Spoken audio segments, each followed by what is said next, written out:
Welcome back to Orange Hat Reviews, everyone. Hope you're all having a wonderful day. So today is Tuesday theme stream, and we are doing another.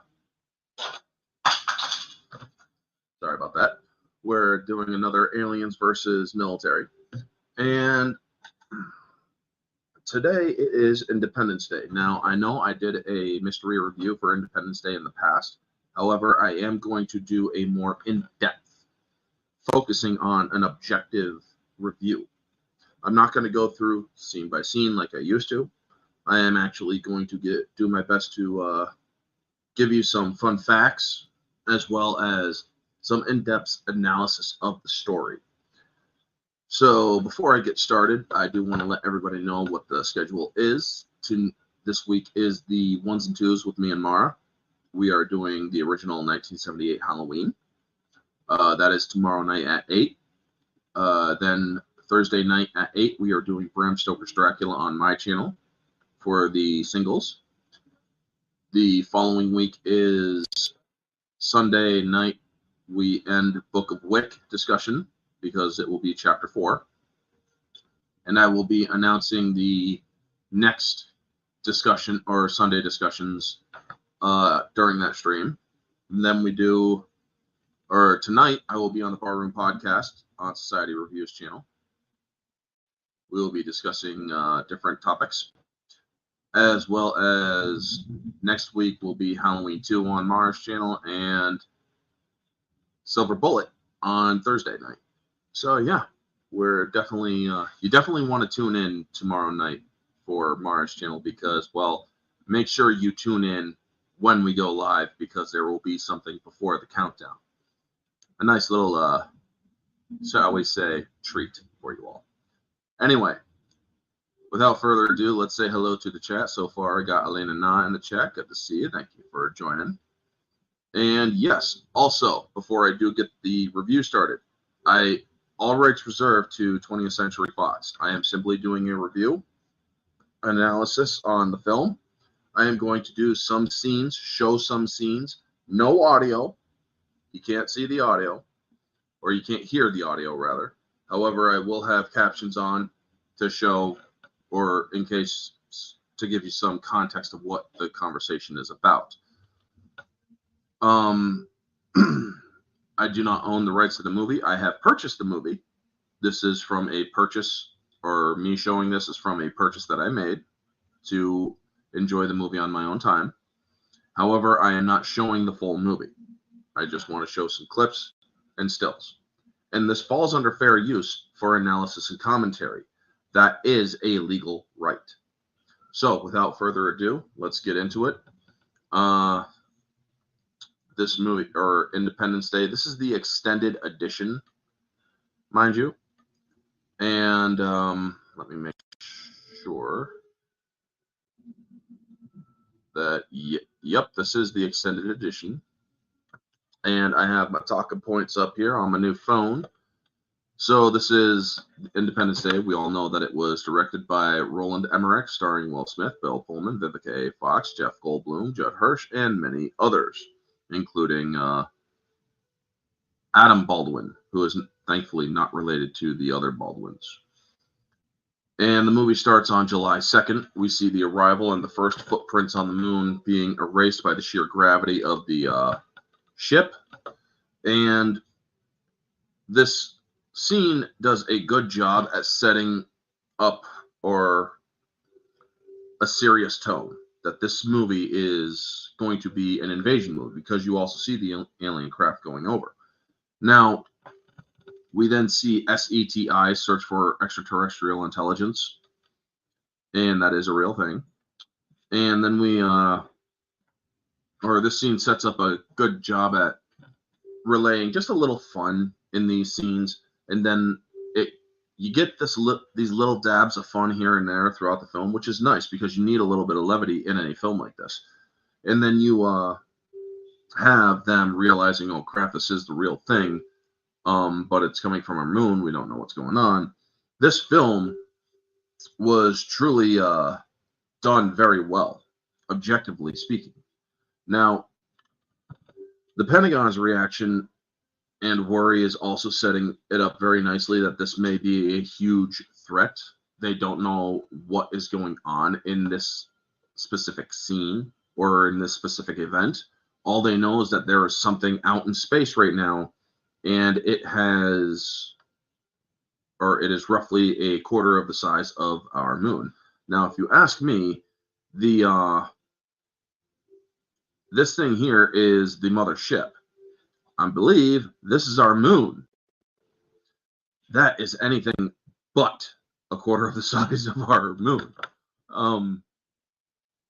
So it does kind of make me wonder, was that a mistake? Because that does, or was the sizing comparison a mistake? It does make one wonder. So also, if anybody is in the chat, can you let me know if my audio sounds good, because it's showing low internet right now or unstable Wi-Fi. So please let me know if the audio is good. And we then are introduced to the president and Connie, which I do believe is right here. Yep. Connie is the press secretary to Bill Pullman's presidency, and it's a great scene there. Thank you so much, Elena, for letting me know. And they're discussing his presidency, which is suffering due to he's compromising a lot when he said he wouldn't. He was also, or he's known also, that he was a fighter pilot, and that he is not good in a leadership position, is how the news is speculating. Hello, we need President Whitmore in the office. I'll joke, but we really do. Yeah, we need somebody like that who is a unifier. However, a small segue before I get further in. The world government that they had in the second movie is not something that I would ever support, because that would dictate that we share our, or because they never really clarify, is there a world government or is there a separate government for each country still? It doesn't ever really explain, you know? And how you doing, Junebug? Thank you for stopping in.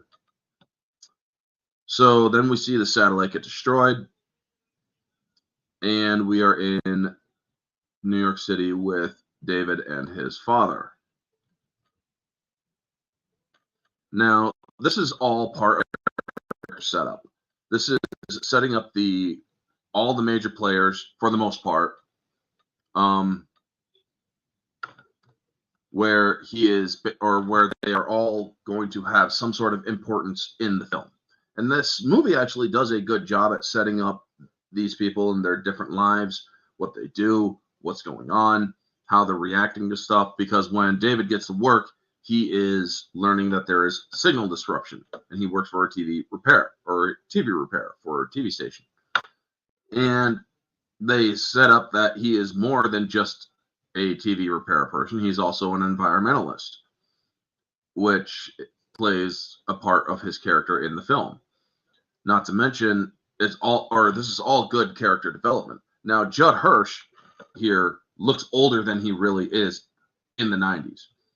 I mean, they didn't have to make him up in the second movie, but they actually made him up in the first movie to make him look like 20 to 30 years older. And holy crap, it's like he didn't age between the movies because they gave him gray hair, or they made up his hair and whatnot. Let me see if I can actually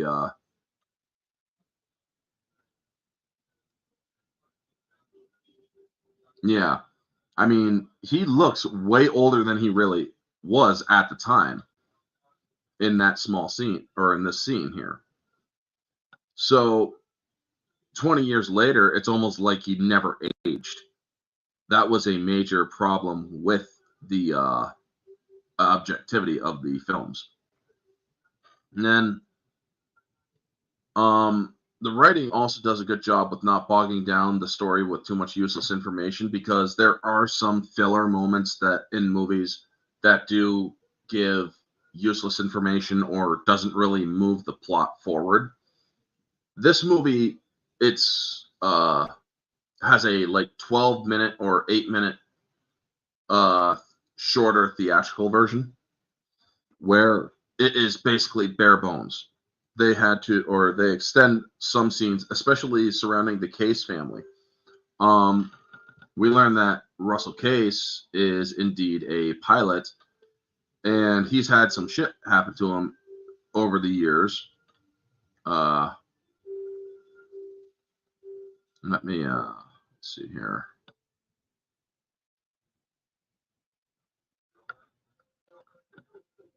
Yep, the family here where they're waiting for their father to do crop dusting for the family. Now, let me see if I can actually.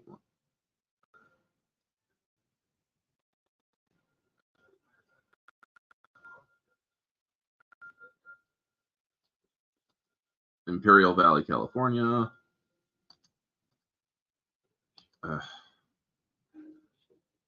Dang it. There we go. The two brothers plus the sister putting on her makeup, as you saw.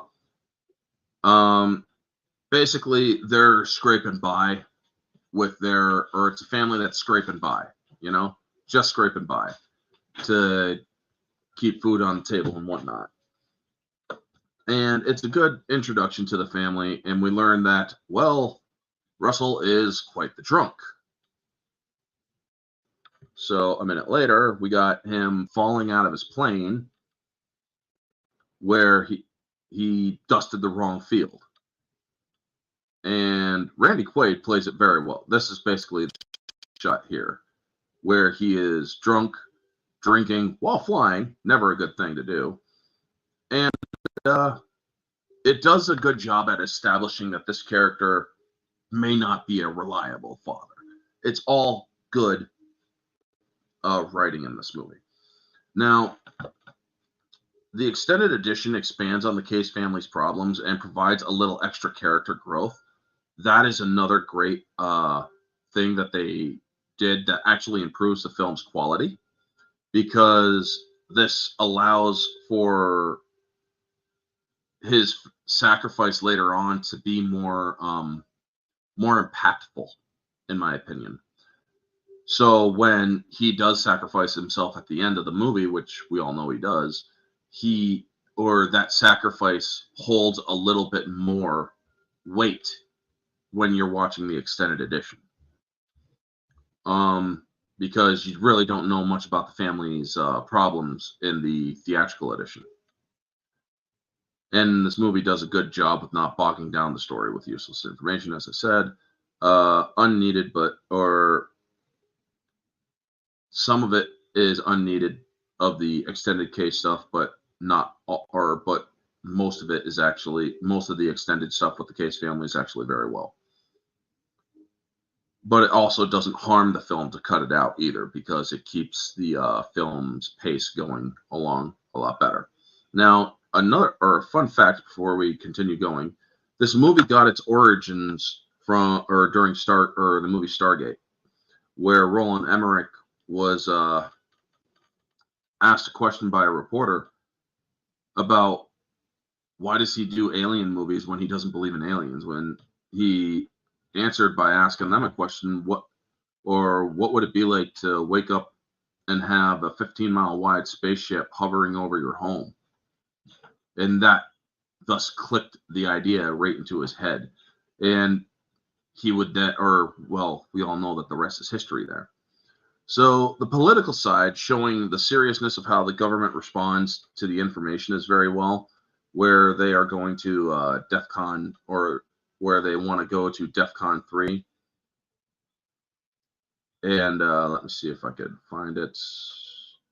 Yep. Let's see here.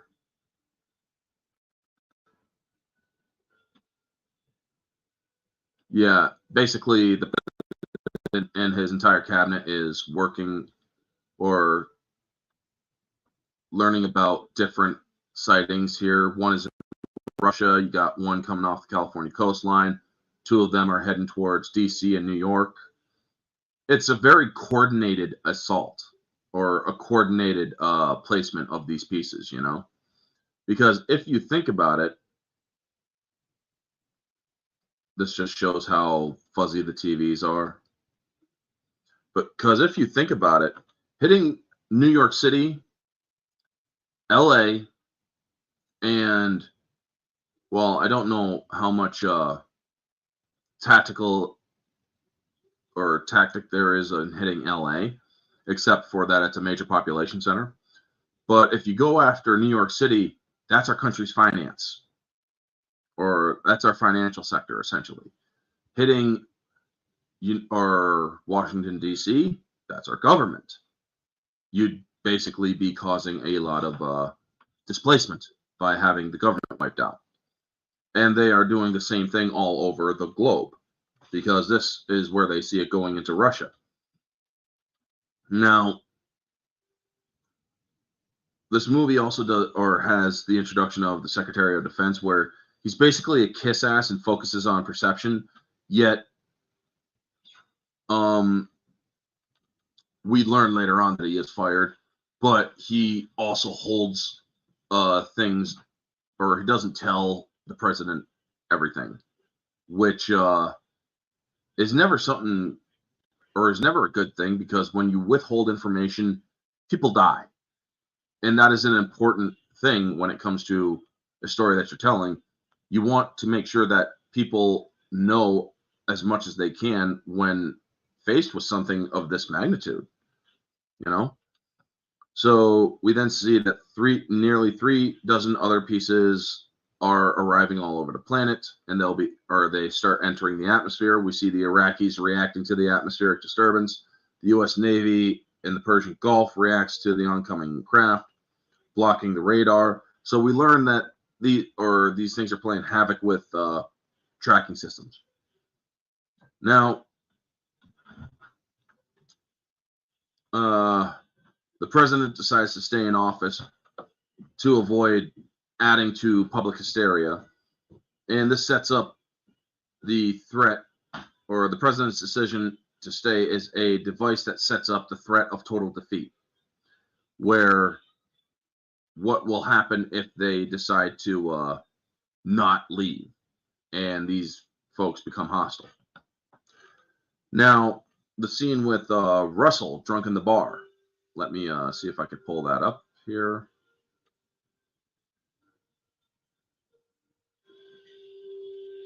There it is.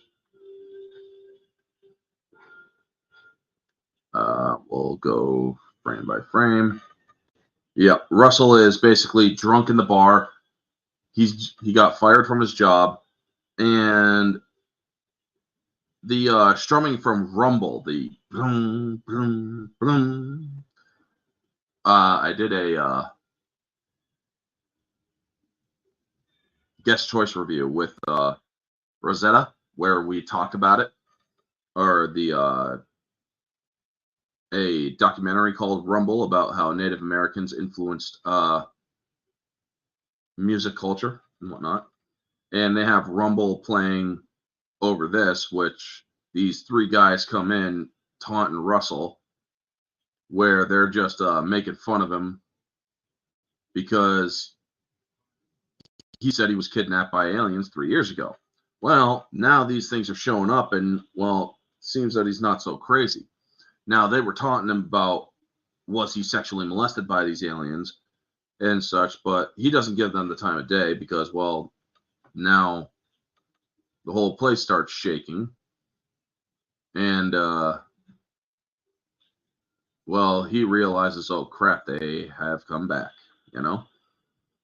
Now, it does a really good job at setting up the dreary, or Rumble does a good job at setting up the dreary feeling of him being fired. And the story of him being molested by aliens becomes a thing for later. And the arrival in the scene lends credence that he may not be crazy. And then we introduce the hero character of Will Smith 22 minutes into this film. Let's see if I can. Yep, right here. 22 minutes into this film, and we see him waking up. Now, introducing a hero like 22 minutes in is an interesting choice because most of the time, if you have a heroic figure in your film, they are introduced within like the first 10 to 15 minutes. That is on average. I actually had to look that up. Where having them any longer, you actually risk a objective flaw of not having his character really be considered important due to the fact that he is introduced so late.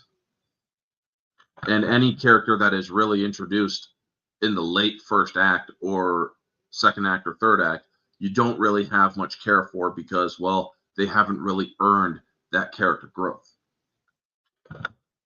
So it's an interesting choice. Usually a hero, yeah. Then we see the reaction of the ship, or the reactions of the ships arriving in the city. This is combined with the tense score by I forget his name. David Arnold, I do believe. Yep, David Arnold. The score of the ships coming in, or the music score, is very well done for this movie. You have the very adventurous tone, you have the very serious tone, then you have the deadly tone, then you have the horror tone. All throughout this movie, these are placed, and it really does sell very well.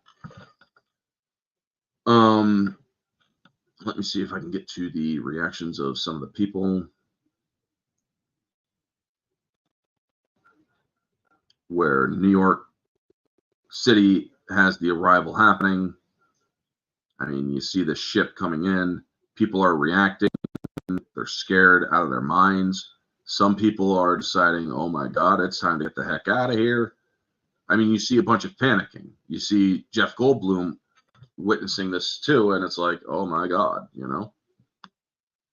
So when he sees that these are aliens, and he learns that they're positioning all over the world, and he realizes what the signal is, because earlier he did discover that the signal is counting down, or is essentially cycling itself out, becoming weaker as it continues. It's going to eventually disappear. So when he realizes that this is an alien invasion, it's like, oh my God, this isn't just a countdown. The signal is, in fact, an invasion. So he actually put two and two together, and he realizes that they're going to attack. So it's like, oh my God. And when you see all the other people in this film reacting, looking up at this thing coming over the city, they actually do a good job at selling what on earth is going on here. I mean, you have a cop walking away from his car and it getting smashed by a garbage truck. It's like, he looks back and then he's like, okay, whatever. Whoa. I mean, you see how these people are reacting, but technically they're reacting to nothing. That tells you that they had a lot of good actors in this when they are literally reacting to nothing. And then when they put in the final product, the alien craft, it's very good. Fun fact, 20th Century Fox immediately greenlit this film. Roland Emmerich and his friend Dean Devlin went to Mexico for a month and wrote the script for Independence Day. And after a day of reading it, 20th Century Fox said yes. It only took them a day of looking at the script and being like, oh yeah, we're doing this. So, let's see here. David realizing that they're going to attack shows that he is an exceptionally smart person, basically genius level, and he's not willing to overlook something simple like a countdown signal when ships are positioning themselves globally over the entire planet. Eddie Murphy was considered for Captain Hillard. That's nice. Definitely when Will Slap was cool. Yeah. This was pre-slap Will. So him calling Connie when the president is addressing when the president is addressing the nation, let's see here. Yes, he called. So now we learn that Connie and Bloom, this movie does a good job at saying, okay, these two know each other, and well, okay, they were married at one point. So it's like, what is going on here? You know? What the hell is underneath my table? Oh, it was a screw. Anyway, so this also has a nice comedic moment where he says, if you feel that, or where the president basically says, if you feel the need to leave town, do so in an orderly fashion. Now, let me see here.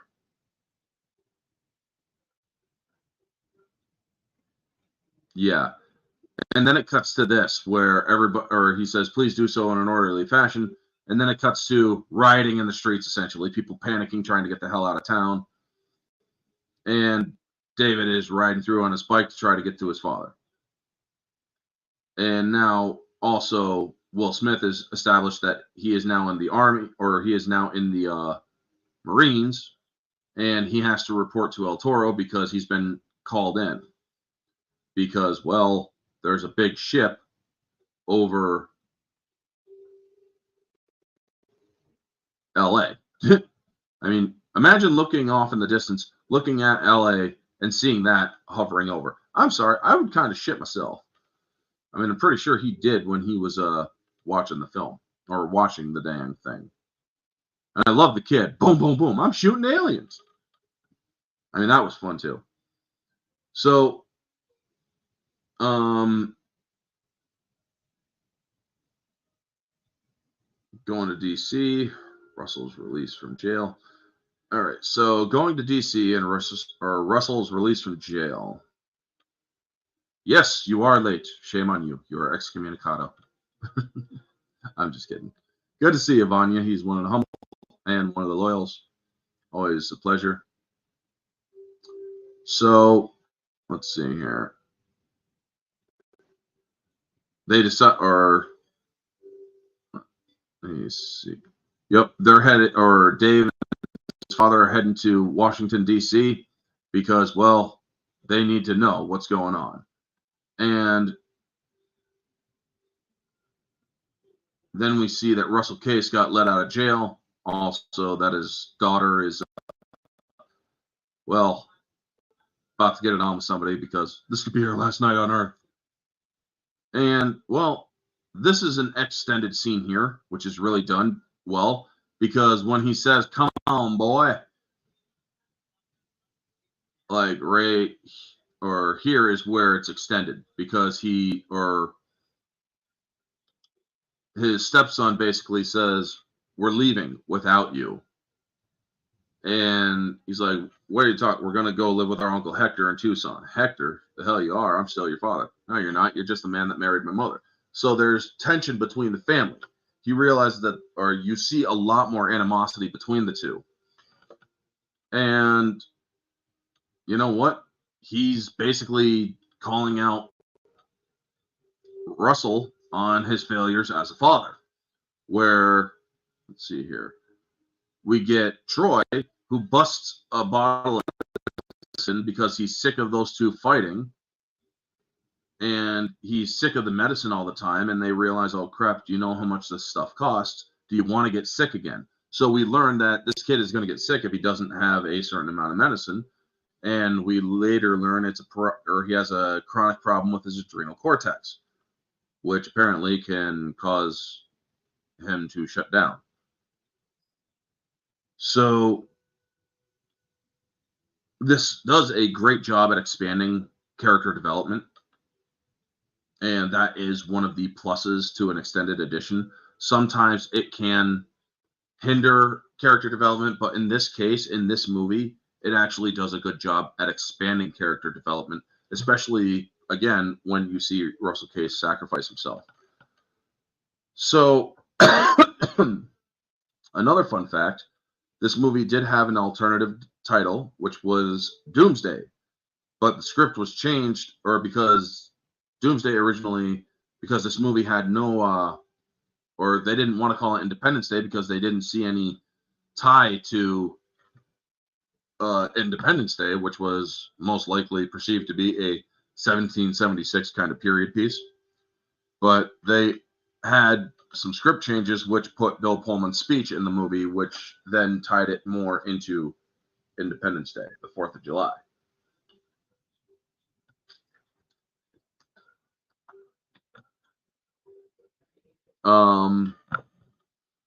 We then see the next extended scene is Vivica A. Fox at the strip joint, where she got called into work, and she's talking to her friend, who,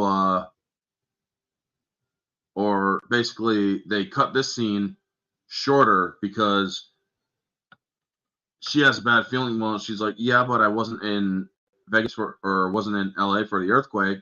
And so she tells her friend, I don't want to go. And you also have this end here where the boss is like, or where the boss basically is going to fire Jasmine for not working. And she's like, you try finding a babysitter today, you know? And so she leaves Mario here. And yeah, that's a nice extended scene because it gives a little bit more background. I mean, it doesn't really, or I could see why they cut it. However, I feel that having a little bit more info does give a little bit more help.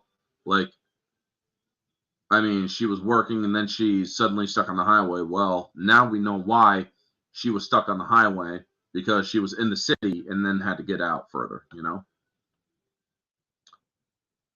So let's see here.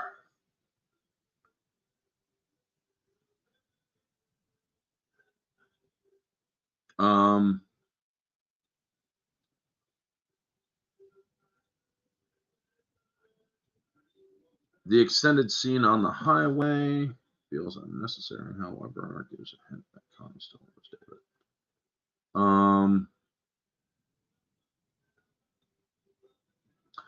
Yes, the extended scene on the highway where David is looking for his ex-wife's. There was an extended thing on the highway where they were looking. Yep, right here. Where one, there was some oncoming traffic. This was not in the movie, the theatrical edition. And I feel that this little bit here could have been trimmed down. I mean, I honestly didn't see why they needed to put it in where Judd is able to dodge all the traffic. And so he's checking for his ex-wife's name, Spunky Spano, Connie Spano. Have you tried Levinson? She never took our name while we were married. What are you talking about? Just try it. Well, okay, so he tries it, and Connie Levinson is indeed in the directory. Constance Levinson. There you go. So that actually indicates that maybe she does still love him a little bit, you know? And we then get another scene in the White House, which is, let's see here.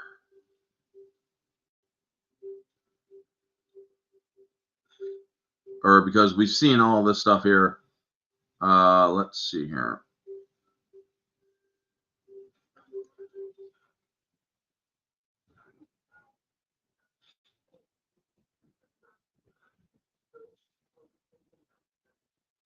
Yes, this scene here where Julius is in the he's like, famous people have been here, actors and politicians and other things, and it's a nice little levity moment in the serious moment of, well, an impending invasion, and they don't know that they're hostile yet. So then Jeff Goldblum's like, yeah, oh, look at me, a poor immigrant. It's a dream. He's teasing his father. It's a nice little levity moment, and then we get the serious moment of the countdown, and where the president, who had been in a fight with David before he was president, basically believes him in that, well, shit's going down. We need to get the heck out of here. And these things are indeed using a hidden signal to coordinate an attack. And the attack is well done, as well as the bit here that establishes that the clock is ticking. You now have a countdown. Let's see here.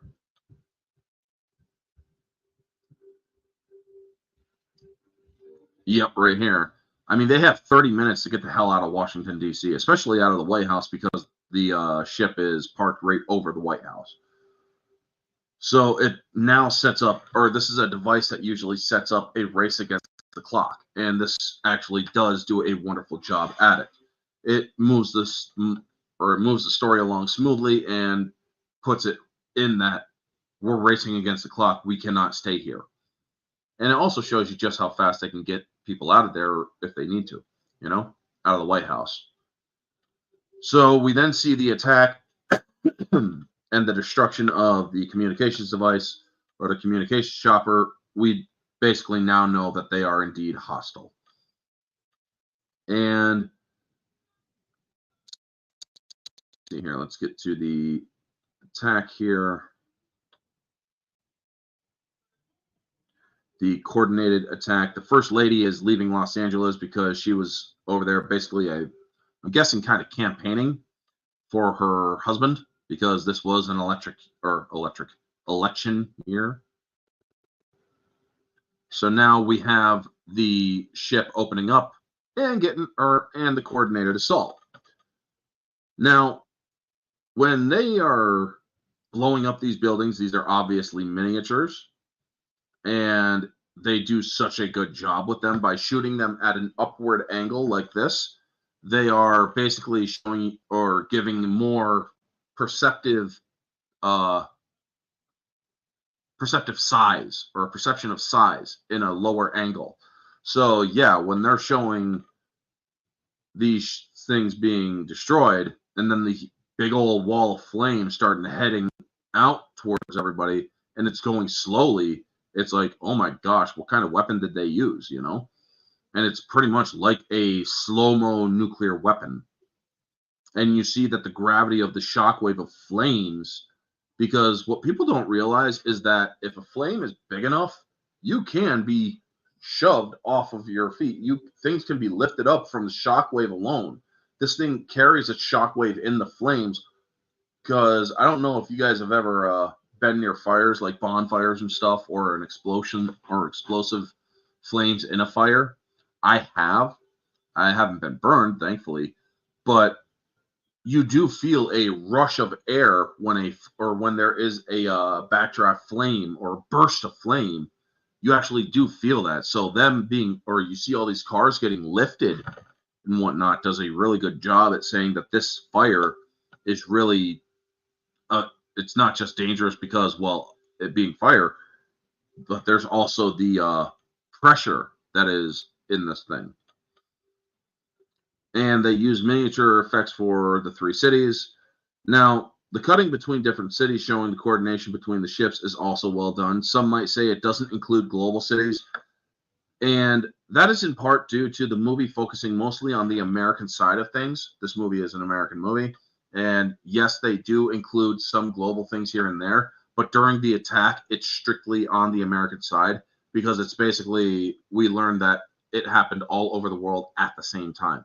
So while New York, Los Angeles, and Washington, D.C. are being destroyed, you learn that Moscow, freaking probably Beijing or Shanghai or Hong Kong are being targeted. Paris is being destroyed. All these major cities around the world are being attacked.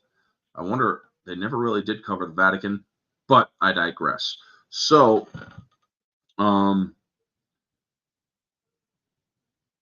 only including other world cities when needed. Air Force One narrowly escaping is also well done at keeping the suspense, because they're literally on the tarmac taking off, trying to escape the wall of flames, because it's like, if those flames touch you, you're essentially gonna be you're dead. Now, they managed to get out, so it does keep a good suspense. Another fun fact, the original choice for the lead of Captain Stephen Hiller was Ethan Hawke, but he didn't like the script. He's like, oh, it's just a bunch of aliens and I got to save the world. Nah, pass. So that's why Will Smith was chosen. Now, Jasmine outrunning the flames and the conclusion of the first attack going into July 3rd reaffirms the passage of time. And that is actually well done because you want to know how long, or it's told you, July 2nd to July 3rd. So between July 2nd, the arrival, and July 3rd, the attack, or the late night and into the early morning of July 3rd, there was the attack. And everything in between, a good first act. You are now entering the second act, which is July 3rd to the end of July 4th, or to the beginning of July 4th. So we cut to the Case family listening to the reports of the destruction, further showing that Troy is getting sick because, well, now he doesn't have his medicine. Let's show that.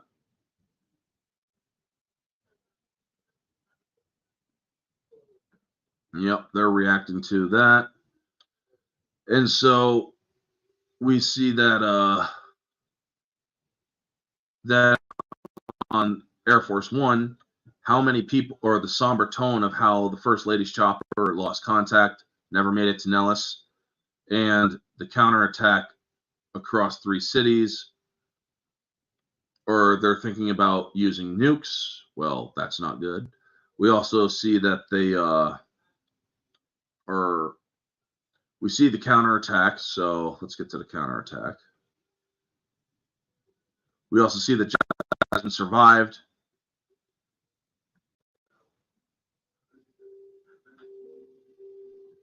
Well, let's get it over here. Now, let me see if I can, let's see here. There's an important shot that I wanted to see.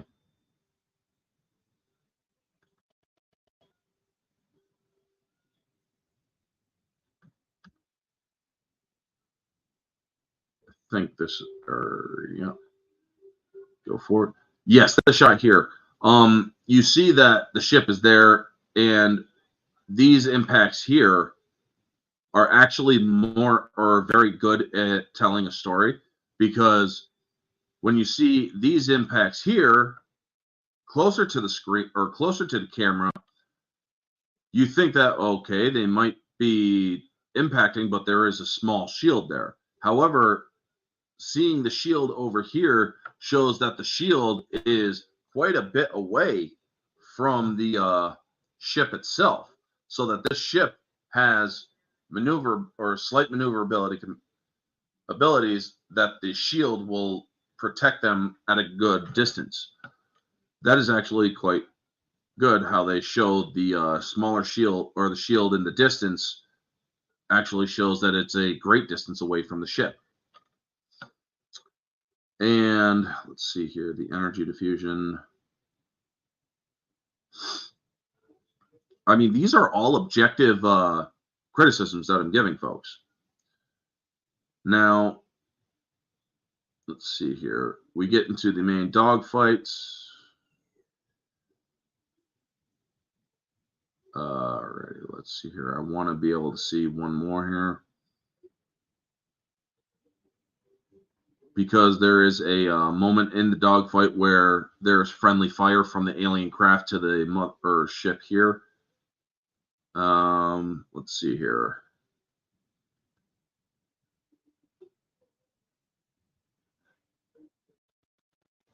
Yep, right here. So you see the diffusion right up there. Now let me show it again.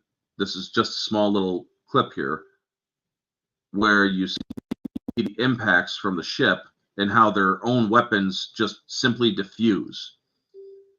And that's a nice way of showing that they're not afraid of friendly fire. Their energy is of the same energy signature as the shield themselves. So it's just a small diffusion of energy where it just blossoms out and then diffuses, which is, all these details are in the planning of a script and the writing. And that just goes to show that it's very good that these things don't care about friendly fire because, well, yeah, they have the same energy signature, so they're not really worried about harming themselves. Not to mention the smaller ships have shields too. So we only see the LA counteroffensive, but but it's also established that New York and Washington D.C. are also launching their own counter strikes as well, and it's a failure on all three. They're basically total losses here. So then we get the scene that is Will Smith losing Jimmy, and then him flying out against one of the ships in the canyon. He gets out. He has to eject because his fuel's low. And let's see here. The Welcome to Earth scene.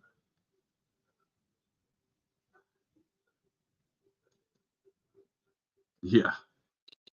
He knocks out the boom. He knocks it out, and there you go. Welcome to Earth. So then he calls a close encounter, and then we see Jasmine getting, or she's still alive. And let's see here. Now, this scene is also extended with Troy. Most of the extended scenes are with the Case family, and that is actually what I do like because they show you a few other extended bits here and there. However, this is one where they extended here where he's sick because of medicine. We now know that he needs more medicine. And, well, one of the people heading out gives some penicillin to them, and she's like, "Oh, I'm going with you." The father's looking at her like, "The hell you are." I love that. What? And he's like, "Tell that little punk to shut the door." So, yeah. We then see Judd Nelson. Oh my God. I love that. Where he's like, we can go up, we can go down, we can go back, we can go forward, we can go side to side. And Jeff Goldblum is just moving with him. And it's like, dude, you get air sick and you're actually moving around to just, you know? I mean, that is such great levity. Also, the actress who plays Constance I really do, or haven't really touched on her. She actually does a great job as well. She plays the role exceptionally well as a press secretary, as well as somebody who's still in love with her ex-husband. So, let me see here. Another fun fact.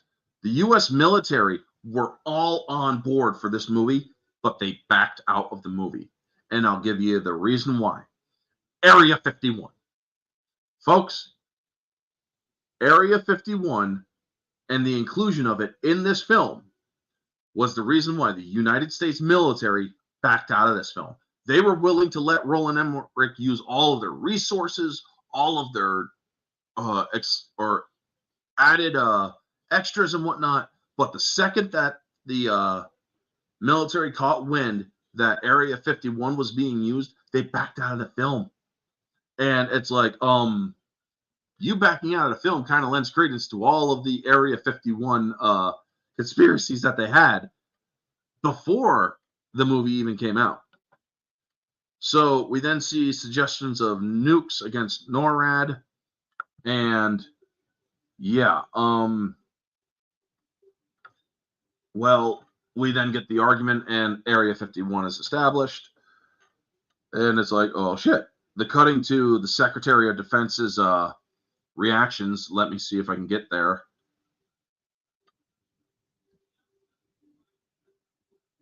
Yep, his reaction there, that's to Area 51.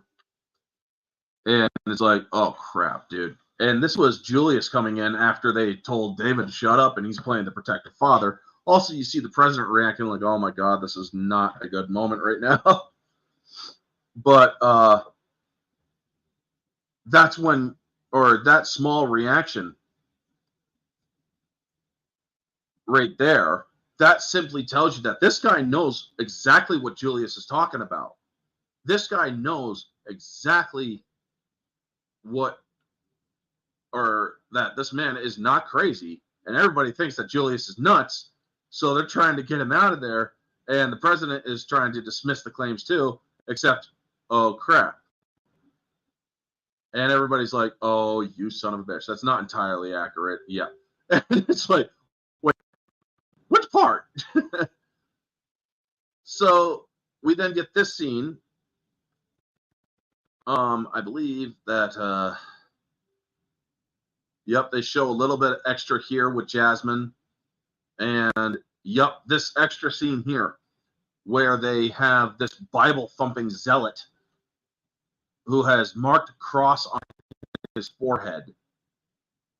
I mean, and he's just found God because, well, the end has come.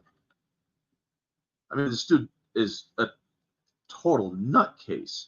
I mean, great crucifix and all that, and the Bible, sure. And the cross on the forehead, didn't know it was Lent.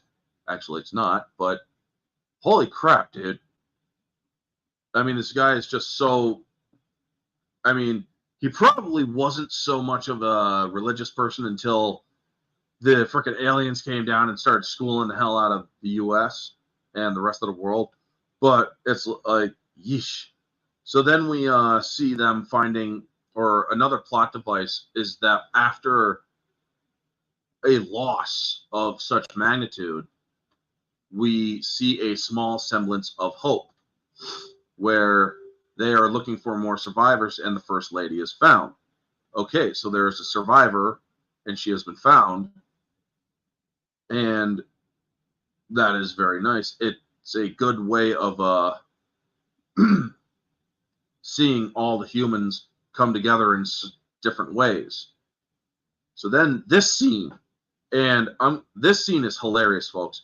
It's the, I'm dragging your burning ass through the burning desert with your dreadlocks hanging out of the back of my parachute. You had to come down here all big and bad and all that. Now, let's see here. What the hell is that smell? Right there. That's not scripted. Him saying that wasn't scripted. Will Smith is actually reacting to a smell in the Salt Flats of Utah, where this was filmed. And what he is smelling is the bodies of decaying shrimp.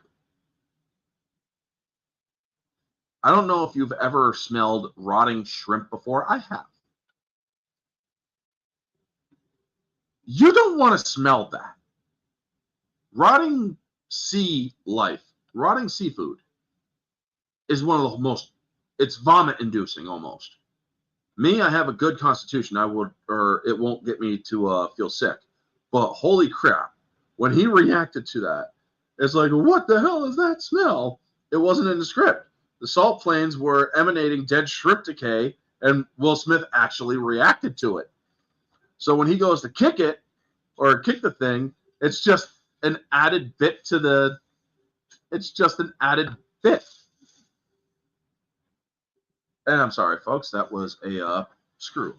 Hold on one moment. I need to get that thing off the board.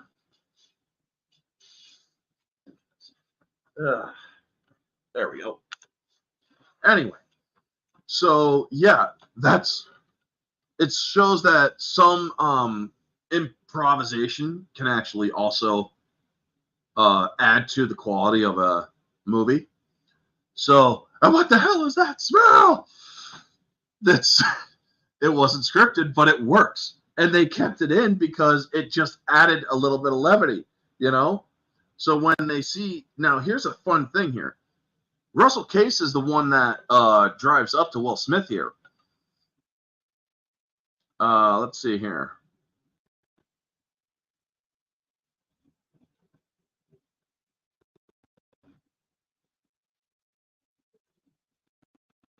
Yep, there's Russell Case. Basically, he's like, it ain't on the map because they're talking about the airbase that they flew over, which is Area 51, or that he flew over to.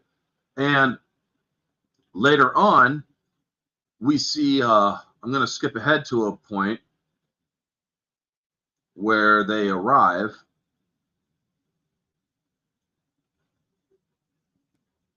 Let's see here.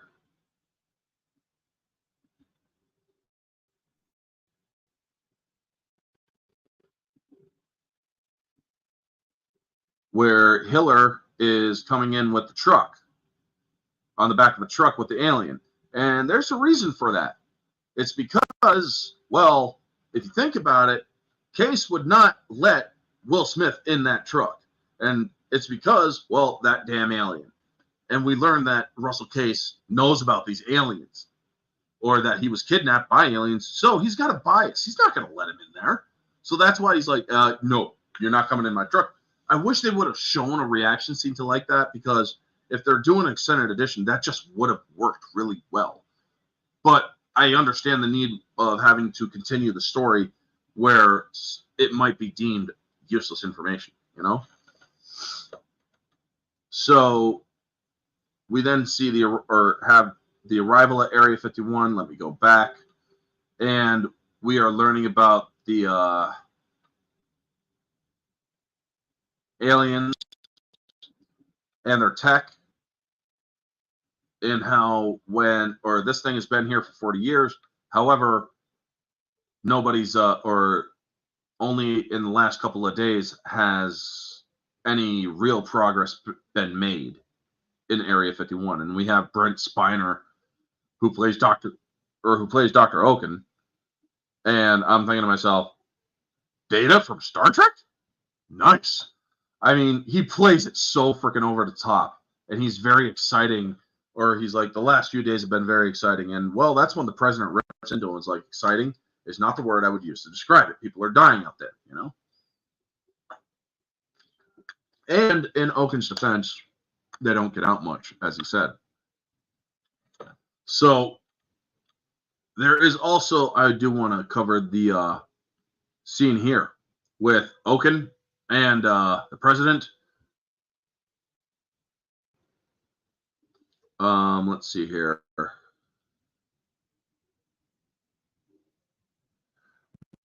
They actually judged, or it is because of this scene where these two are coming up, and he looks at Oaken here, where Isaacs looks at Oaken there, like he did.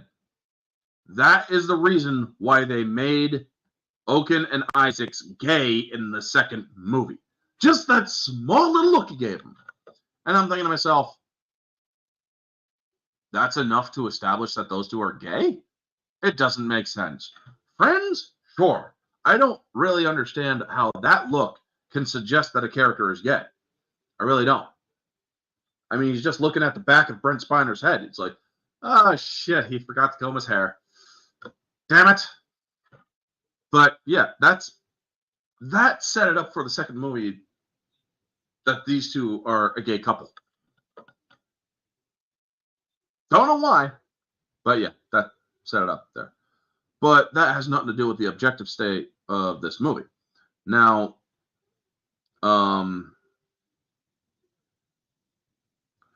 let's see here.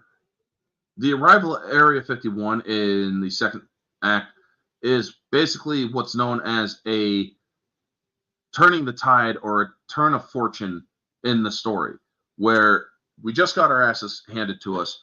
There is a ray of hope. We're going to investigate that ray of hope. And Area 51, basically, it is common in movies like this where you are outclassed by your enemy, and then in the second act, you get the tools needed to turn that tide. And that is an exceptional way of telling or pushing the story forward. In this movie, it was exceptionally done. Now, there's an extended scene with the cockpit,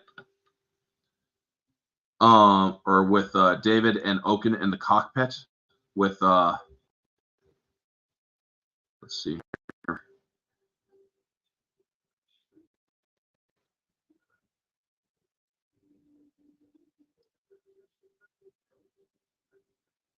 Oh, no, wait, that's not it.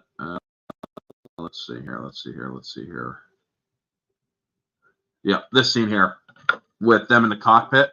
There's literally no music in the scene. And there's also other scenes that they didn't have music in, including the upcoming scene where these are alternate takes, because in the movie, the theatrical edition, when Oaken is coming out to receive the alien and get it into the containment room, well, the movie does have a score in the theatrical edition, where in this movie, or in this version, there's no score here, and there's no score in the next scene where they are bringing the alien in. And also in the scene, you have Russell Case trying to get a doctor to help his son. And so he grabs Isaacs, saying, if you don't help my son, or help me right now, my son will die. So this is Russell basically saying, I don't give a shit about this alien. Help my son. He's kind of dying here. So we need a doctor, please. And it's just a really good job at setting that up. And I really do appreciate the growth that they allow in that scene, because it shows that he is not caring about anything else other than his child. And this is a small growth section for this one here, because he's realizing maybe he does care. He doesn't care about drinking. He cares about his son. And that is such a great moment. Okay, so help him. All right, we'll help him out. And they get them into the containment room. And then we have this scene here. And basically, let's see here. The war room, which is a good way of showing that the aliens have not been idle during all the scenes that we have seen after the attack. The aliens have not been idle, as well as learning, or General Gray talking with them. And we learn that Philadelphia, Atlanta, and Chicago have all been destroyed over the last few hours. And that now there is basically a time limit going on. In the next 38 hours, we're looking at the destruction of every major city. So there is basically a time limit that's like, we can't sit idly by and allow this to happen. And that does a good job at pushing the story forward, because now that you have that time period, or that time sensitive, it's like 36 hours, we're all dead. So in a day and a half, we're basically dead unless we do something. What can we do to stop this? Well, after the aliens, or the horror moment of the alien in the lab, which is a nice job at giving a horror vibe to this movie. Not exceptional horror vibe or anything like that, but it basically shows that these things are a threat even when they're not in a ship blowing up stuff. Let's get to let's get to that scene. Let's see here, where basically shit goes sideways. This thing wakes up and starts attacking people, and also starts psychically attacking Dr. Oaken, because these things communicate through extrasensory perception and telepathy. So yeah, it's ripping into his mind while killing everybody else. And that's when we also get the psychic attack against the president, so the president understands what they are, what they're about, what they intend to do. They're like locusts. They consume natural resources, and they move on to planet or other planets. Well, we just happen to be next. So we get the nuke 'em. Let's nuke the bastards. Let's, yeah, right here. They decide we're going to use a nuclear option because, well, we're going to use our greatest arsenal to handle this threat. And when David hears about it, David decides to get drunk because, well, he's an environmentalist. He doesn't want to see nukes be launched because he's also aware of the MAD, mutually assured destruction. If one person launches, or if one country launches a nuke, they're all going to launch nukes. So that's going to cause a lot of problems on the planet itself, only makes sense. So let's see here. This scene also does a good job at reaffirming that him and his wife still love each other. And it's a good soft way of moving the movie forward. And the hero stealing the helicopter. Let's see here.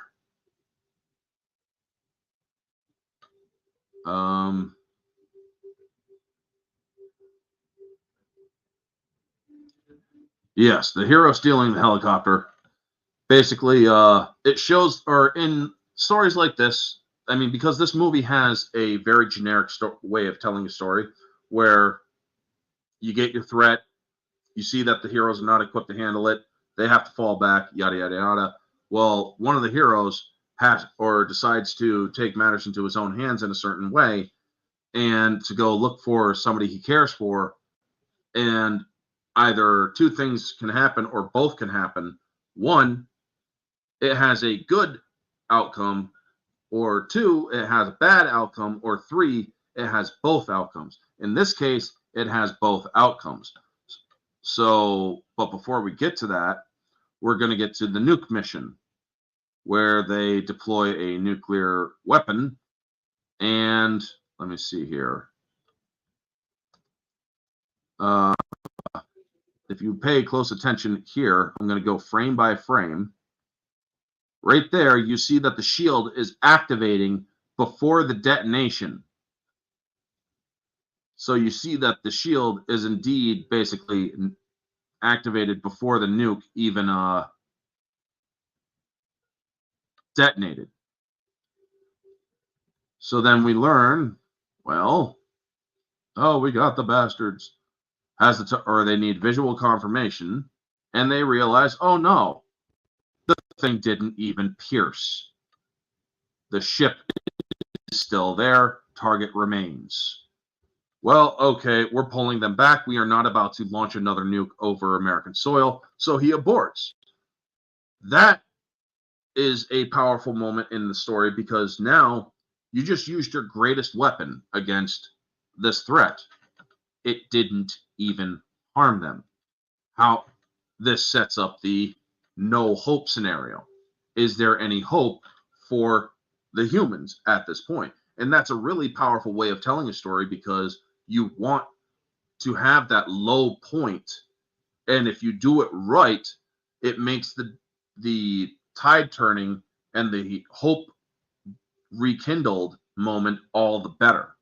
Because right now, nukes didn't work. What hope does humanity have to stand against this threat? So another fun fact before we get further into it, the movie had a novelization and other books like Silent Zone, which was a prequel set in the 60s and 70s, and another one called Independence Day, War in the Desert. They didn't go into too much detail on that one. And then a prequel to the 2016 movie called Crucible that tied the two movies together. I'm guessing the Crucible movie explained that Stephen Hiller dies in a test pilot accident, because Will Smith's character was not in the second movie, and it was established that he died in a test pilot when they were testing the new alien aircraft hybrid. So we then are having, we then have the moment where Jasmine and Will Smith are together. Like I said, this is a nice payoff moment where two loving people come together. However, this is a both payoff moment and a tragic moment. Him stealing the chopper doesn't directly cause the First Lady to die. However, there's nothing that could have been done for her because she was already dying. Her wounds were already fatal while she was waiting for help. She was bleeding internally. And so when the First Lady passes on and says their final goodbyes, it really is hope has truly been lost at this point. You are seeing all the sorrow here. A small bit of brightness, yes, with Will Smith and Jasmine. However, it's it's basically now there's very little hope. And then we come to the third act, which is July 4th. David is making a mess, going nuts, and his father gives him the inspiration of a virus or catching a cold. So we then see the bullet. Let's see here. Yep, the bullet coming from. Now, here's the wonderful thing. If I can actually, all right, let's see here. Yep. Where the bullet impacts right here, right there. I like how it actually shows that even a pinpoint hypervelocity round cannot penetrate the shield. And therefore, it will trigger the entire defense. And everybody is panicking, like, what the hell are you doing? That's my fault. So now he has him do it again. And which is a nice little trick there. Let's see here. So this is a nice moment this is what's called Hope Rekindled, which is Lord of the Rings reference. Hope is rekindled when the beacons are lit. This is basically the beacons are lit moment, where the humans are now coming together. They have a plan that might work. So now they're going to do everything they can to ensure that they execute that plan to its best outcome. So let me see here to try and use a simple method to defeat them. Hope being rekindled and a much positive atmosphere, because you see that there is a much positive atmosphere after this scene. We see the world starting to unite and characters reaffirming and uniting in their love with each other. We see these two reaffirming their love later on during the wedding between Jasmine and Steve, because they wanted to get married before Steve goes to outer space, because he volunteers to take a ship out, which they need to do in order to nuke the mothership. So that is a nice positive atmosphere that they create. However, we also see that the president is no longer willing to put up with the BS of the Secretary of Defense. So let me see here.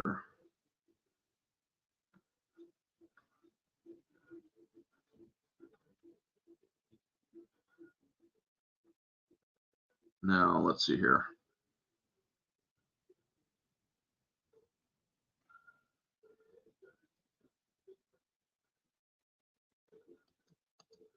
I mean, this scene right here, there's no words, the audio's off, but it does a really good job. He's like, the only mistake I ever made was appointing a sniveling little weasel like you as Secretary of Defense. Because, well, the Secretary of Defense wanted to use nukes, except that the nukes didn't work. So why? He's like, we can still use them, and we shouldn't give up on this and whatnot. It's like, no. Our entire arsenal did not pierce these things. We have something that can bring down the shields. And yes, it may only be a few minutes, and we're coordinating around the world, but that is still a silver bullet in the line of fighting this enemy, you know? So then we get to the marriage, and we then get to the obligatory hero speech. Let's Let's see here. I mean, folks, if I could play this speech without getting my stream pulled, I would, because this is award worthy. I mean, it really is. We see that this president is no longer, or is truly more worldly now, where you will be fighting in the greatest battle in the history of mankind, and that we cannot be separated by our petty differences anymore. And then we get the climax of it, which is, we will not go quietly into the night. We will not vanish without a fight. We're going to live on. We're going to survive. Today we celebrate our Independence Day. And that led to the genesis of the title being changed back to Independence Day. So that is a really powerful message. And it does lead to the second movie's peaceful resolutions that they had, where the world came together to fight against an alien threat and won. So there's no real reason to fight against each other, especially if there's a chance that these things might come back, because there's always the chance that they will come back. I mean, don't get me wrong. The second movie has some very cringe moments, a lot more cringe than this movie. Where this movie is great, the other movie is just a shade under good, mediocre at best. But it does have its moments. So another fun fact, this movie is an interpreted War of the Worlds adaptation, because both stories having a full-scale alien invasion of Earth and the aliens being brought down by a virus, people couldn't help but make the connection between this movie and War of the Worlds. Because in the War of the Worlds, the original one, the aliens were brought down by human germs, where in this movie it's brought down by a computer virus. So it's still viral infection. Also, folks, make sure that you smash that like button, or invade that like button, as it says here. It truly does help, and also share out the stream if you can. Now, Dave and Steve's mission in space is a good way to subvert expectations. The virus uploads, yes, but we get the small gotcha as the shields haven't went down yet during the attack on Earth. So it's a good way of keeping the tension up. It's like, oh crap! All right, the package has been delivered. The virus is planted. Now let me see if I can get to that moment.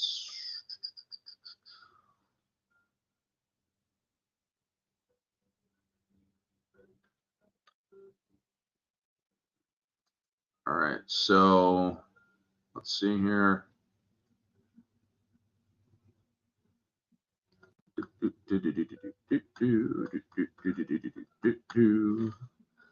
Yep, where the shield has been, or where the missile hits and the shield is still up.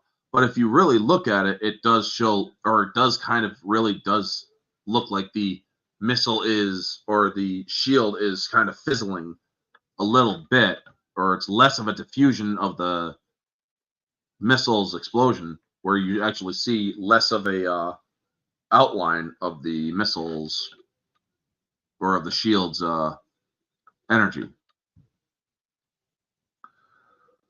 So we then get the second shot, and we learn that the virus is in fact effective. So yeah, now this is basically where the battle is on, and we get that nice adventurous theme where everybody is firing at will, and they have to get people inside. And they have this extra scene here where, let's see here. Let me see here. Yep, right here, where they're all down in the bunker, and the daughter and the guy that brought the penicillin, well, we learned that they're both virgins, but we'll still be together. It's like, yeah, I really didn't need them to. It really didn't need to be in there, you know. And you can actually see that there's damage being done, but then the tide starts to turn because, well, they are running out of missiles. Now, originally in the script, Russell Case was not cleared for flight, and so he actually had to use his biplane and sacrifice himself that way. Where in this movie, in this version, he actually is in an F-18, and so they have to, or he comes in at the last moment with this. And, well, we learned that there's launch failure. The missile's armed. However, the claspers won't open to launch the missile. So it's a malfunction. So him, as I said, with all the additional information that this movie has given with the Russell Case, or with Russell Case and his family, where he is a drunkard that hasn't, or that is now caring for his family a little bit more, he looks to his family and he says, do me a favor, tell my children I love them very much. And he decides to sacrifice his life. Now, did you all know, another fun fact, James Brown destroyed the aliens. Now, you're probably wondering what the hell I'm talking about, aren't you? I could tell you're all wondering what the hell I'm talking about. All one of you in the chat. But let me actually get to that moment here. And I can't do audio, so let's see here.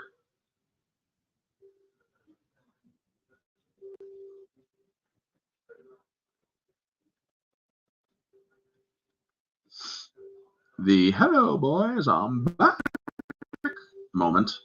But actually I want this moment here, this exact frame here, where he collides with the weapon, and there's a sound that you hear. That's actually taken from James Brown and the song, or that the scream he does with "Wow, I feel good."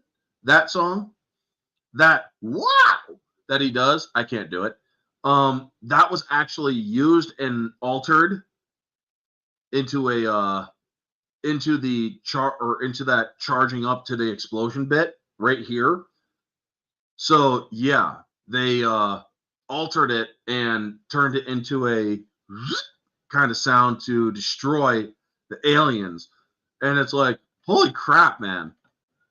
That is so cool that James Brown, Godfather of Soul, his scream from I Feel Good destroyed the aliens.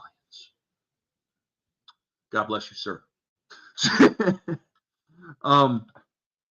But yeah, James Brown's scream killed the aliens. So we have that big climax, yes, but we also have a secondary climax, which you have a climax in the film, and then you have a secondary climax where the heroes up in space have to escape, and they do. However, you have the this thing happening, and I love how this happens too. I mean, it shows just pure atomization. You know, it's like, oh crap, boom, you know. And it makes you think that these guys, right here, they're starting to enter the atmosphere because, as you can see,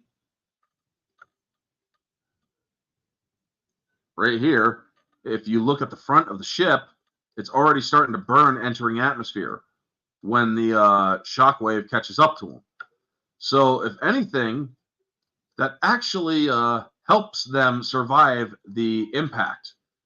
And we see all around the world that other ships have fallen, and they lived, even though it's like, oh crap, yeah, it's all right, Jet Sparks. That's what the replay is for. But let's see here. The escape and the shockwave hitting Dave shows that there is a chance at more tragedy. However, it is another subversion of expectations in which allows them to live through the impact. So that's subversion of expectations done right. It's like, wait, sir, got something on radar. And then you figure out, oh my God, they actually lived, which is right here.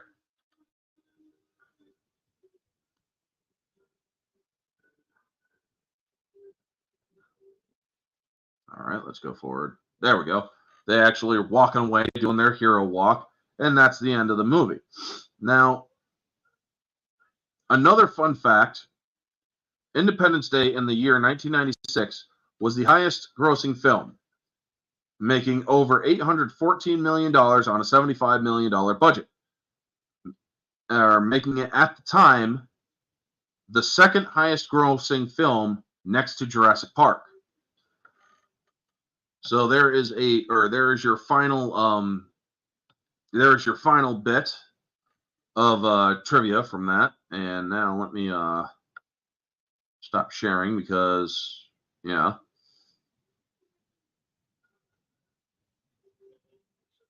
And get back to this. So yes, that is basically the ending of the movie. Now, objectively speaking, where the theatrical version is about a 7.5 out of 10, Independence Day's extended edition is an 8 out of 10, even an 8 even. Where this movie subjectively is a 9.5 out of 10. Now, I say it's an 8 out of 10 because there are flaws. There are the digital effects did not age well, especially with the alien coming down inside the lab. That digitally did not work very well. Where you also see, or you also do have some useless moments here and there.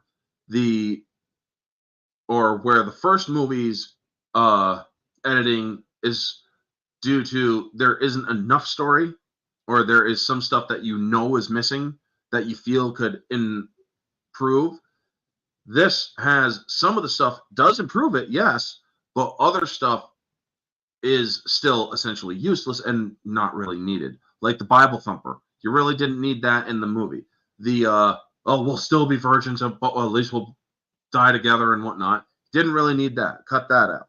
And a few other scenes, like the scene in the cockpit just before the alien arrives at Area 51, you didn't even need that one. I mean, sure, they give a tiny bit of information, but it's essentially useless information. And that can sometimes bog a story down. If you have useless information in a movie that isn't doing its purpose of pushing the movie story forward, it does become an objective flaw. So, yes, 8 out of 10 objectively, as well as the digital effects don't really age very well in this film. However, in other ways, it was very well done. It had a beautifully written story. It had a story that pushed the movie forward and didn't have uneven pacing. The movie has a great score by David Arnold.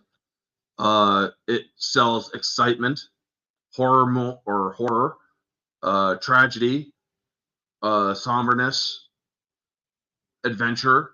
It has all of that. This movie does a great job with the actors. Some acting is a little bit less. Some acting is a little bit more. A lot of people who watch it nowadays and who have been paying attention to the Will Smith stuff will be like, well, it's not, or Will Smith isn't that good. That's because you are looking at Will Smith now and putting that on top of this performance back 30 or almost 30 years ago, where in fact, he actually did a good performance. I had no problem with Will Smith's acting in this film. He was known for his comedy, but he was also known for doing serious stuff too. Like in 1999, he does a very good job in Enemy of the State. Anyway, subjectively, 9.5. I don't judge too harshly personally with the flaws in my subjective reviews. However, it's not a perfect film, even with the extended edition. Moviegoer, this movie keeps your ass in the seat, and it's really enjoyable to watch. And I think that this movie, still to this day, is a good movie that is pre 9/11 when it showed that there was real hope that the world could come together and have any sort of threat. Because nowadays, movies like that, where you see a lot of tragedy, buildings getting blown up and shit, people will always draw a comparison to 9/11 with that, where back then we didn't have that problem. Disaster movies and alien movies were fun to watch, where there were no tragic reminders of what had happened in real life. So anyway, folks, that is going to be the review. Thank you so much for tuning in. Y'all are freaking amazing and beautiful people. Jet Sparks, thank you for tuning in. Vanya, Junebug, and Elena, thank you all for tuning in. Stay tuned again for tonight. I will be on the Barroom Podcast on Society Reviews channel at 9 p.m.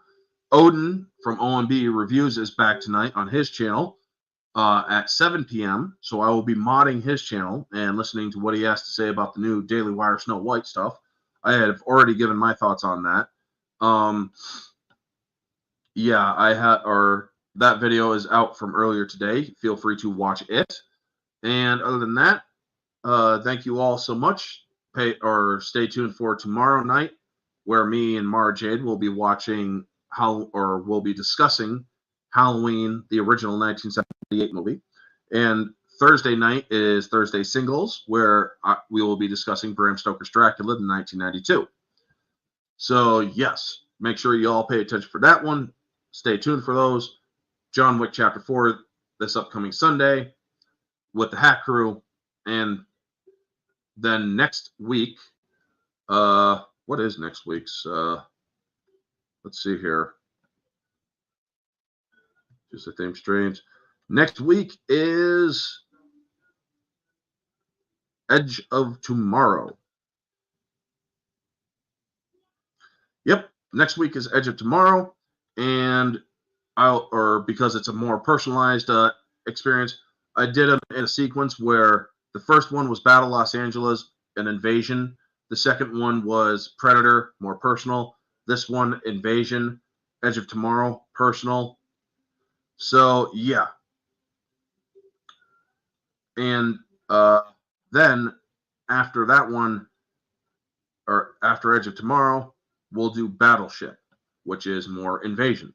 So anyway, folks, thank you so much for tuning in. Y'all know the drill. Like, comment, subscribe, share, all that jazz. Let me know your thoughts. What did you think of the extended edition to Independence Day? Did you like my in-depth review? I'm going to try to go more in-depth, looking at it from a story perspective and giving you my thoughts on how the movie is pushed forward better. I'm going to try to make that a more or a staple to these reviews and give a more objective stance as well. I'm trying to improve the quality of my videos. Chances are this movie will be claimed, or this video will be claimed. So just show your support by hitting the like, sharing it out. Sharing it out is the most important. Plus, I do need the watch time. I'm trying to get the 4,000 hours so I can be fully monetized.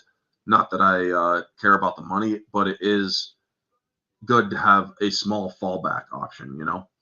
Anyway, thank you so much, folks. You all have an amazing night. And this has been Orange Hat Reviews. Y'all have a wonderful day, and always remember to stay humble. Are you done? Are you done?